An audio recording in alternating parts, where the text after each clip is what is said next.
ગીર સોમનાથ જિલ્લાના પ્રભાસ પાટણમાં આવેલા મ્યુઝિયમમાં હજારો વર્ષ જૂના સંસ્કૃતિ, શિલ્પકલા અને ઐતિહાસિક અવશેષોને સાચવી રાખવામાં આવ્યા છે. સોમનાથના ભવ્ય અને દિવ્ય ઇતિહાસને સાક્ષી પૂરતા અવશેષો, પ્રાચીન મૂર્તિઓને શિલાલેખોને રાખવામાં આવ્યા છે, જે પ્રવાસીઓ માટે આકર્ષણનું કેન્દ્ર બન્યું છે. કેટલાક શિલ્પો અને અવશેષો સદીઓ જૂના હોવાનું માનવામાં આવે છે.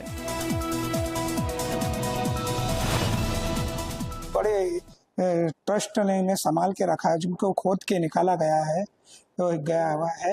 जैसे आप देख सकते हैं कि ये मेरे अंदर से ब्रह्मा है, इसके बाद गणेश जी की मूर्ति है और कलश है, नंदी जी है, गणेश जी है, ऐसे कई प्रकार के अपने यहाँ पर मूर्तियाँ दिखेंगी.